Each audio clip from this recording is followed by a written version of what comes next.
Assalamualaikum warahmatullahi wabarakatuh. Baiklah, saya akan menjelaskan materi saya yaitu tentang pengertian hukum, hukum bisnis dan sistem hukum di Indonesia. Hukum dan masyarakat. Hukum adalah peraturan berupa norma dan sanksi yang dibuat dengan tujuan mengatur tingkah laku manusia untuk menjaga ketertiban, keadilan, dan mencegah terjadinya kekacauan. Menurut Kamus Besar Bahasa Indonesia, hukum adalah peraturan atau adat yang secara resmi dianggap mengikat yang dikukuhkan oleh penguasa atau pemerintah.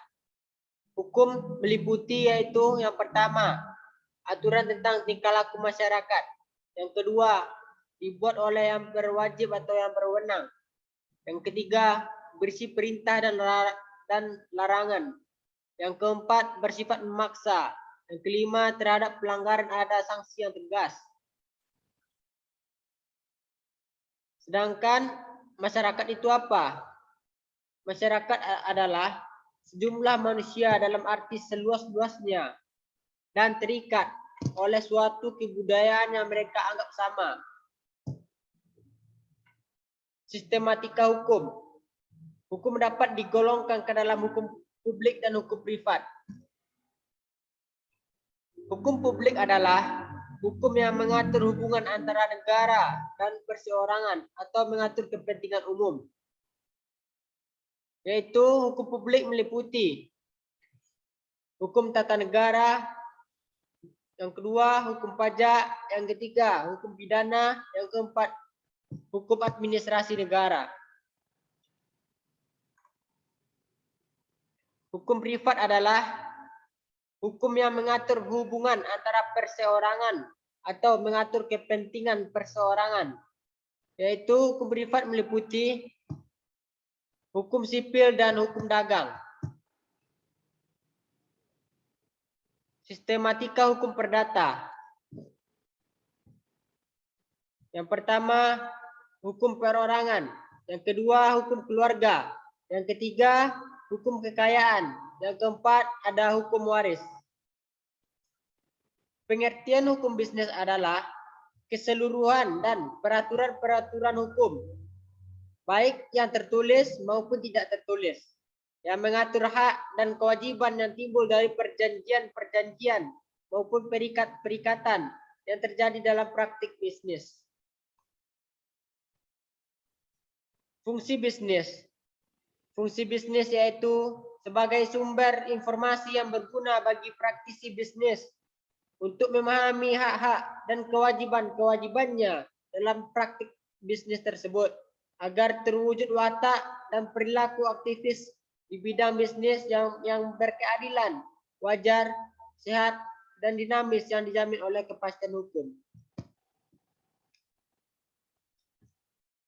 Asas hukum bisnis ada dua, yaitu yang pertama, aspek kontrak atau perjanjian itu sendiri. Yang kedua, aspek kebebasan berkontrak. Aspek kontrak atau perjanjian itu sendiri adalah mengharuskan para pihak memenuhi apa yang telah merupakan ikatan mereka satu sama lain dalam kontrak yang mereka buat. Asas ini disebut asas fakta survanda.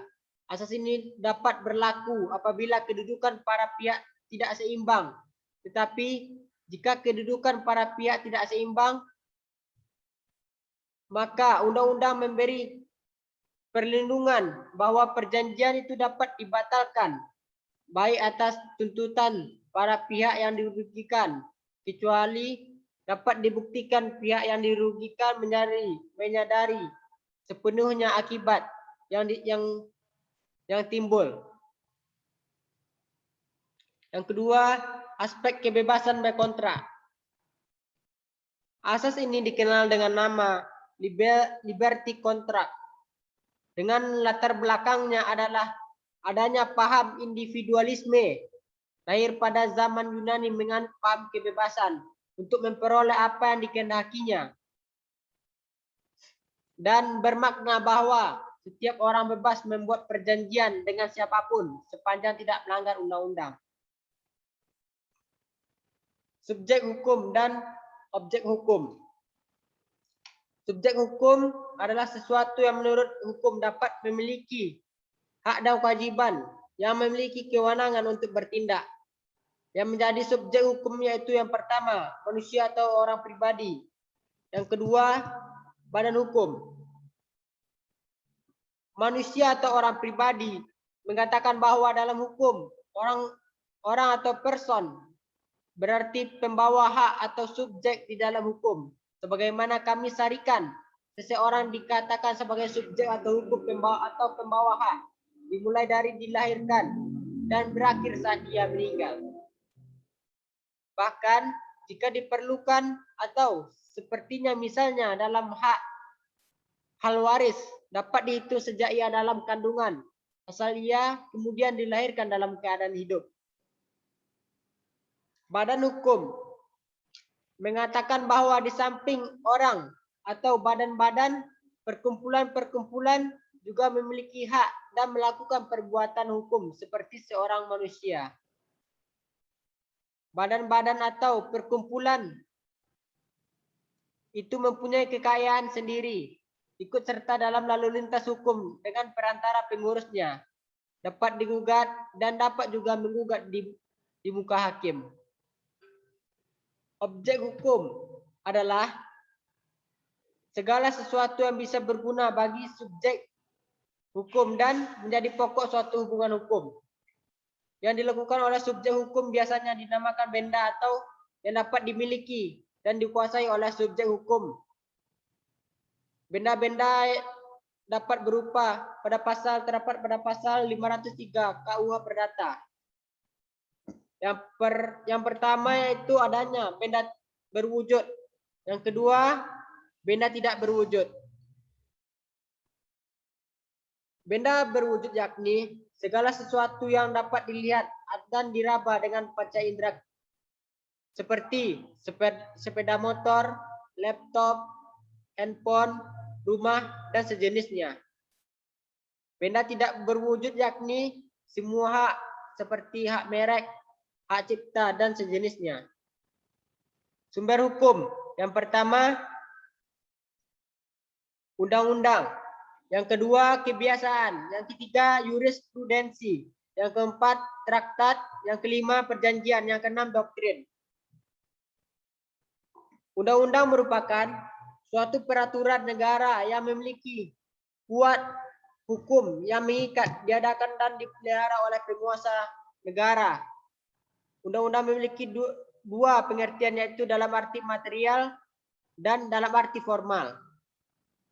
Yang kedua, kebiasaan merupakan perbuatan yang dilakukan oleh banyak orang dan diulang-ulang sehingga menimbulkan kesadaran atau keyakinan bahwa perbuatan tersebut memang patut untuk dilakukan. Yang ketiga, jurisprudensi merupakan peradilan tetap atau hukum peradilan. Kehadiran keputusan hakim atau jurisprudensi sebagai salah satu sumber hukum di Indonesia dimulai dari pada masa Hindia Belanda. Pada masa tersebut, yang menjadi peraturan pokok adalah ketentuan-ketentuan umum tentang peraturan perundangan untuk Indonesia. Yang keempat ada traktat. Apabila dua atau lebih yang melakukan konsekuensi atau kata sepakat mengenai suatu hal, lalu mereka mengadakan perjanjian, maka mereka menjadi terikat pada isi perjanjian yang telah disepakati tersebut. Hal ini disebut berarti setiap perjanjian harus ditaati atau ditepati. Dengan kata lain, perjanjian mengikat para pihak yang mengadakannya. Yang kelima ada doktrin. Doktrin yaitu pendapat para ahli atau sarjana hukum ternama, berkaitan erat dengan jurisprudensi, mengutip pendapat para sarjana yang dipandang memiliki kemampuan dalam persoalan yang ditanganinya. Doktrin atau pendapat para sarjana hukum menjadi dasar keputusan-keputusan yang akan diambil oleh seorang hakim dalam menyelesaikan suatu perkara. Apa itu sistem hukum? Sistem hukum yaitu merupakan seperangkat lembaga hukum, prosedur, dan aturan-aturan hukum yang beroperasi dan juga mengatur peraturan-peraturan yang terdiri dari bagian-bagian yang berkaitan satu sama lain berdasarkan atas kesatuan pikiran yang ada dalam pada masyarakat. Sistem hukum Indonesia.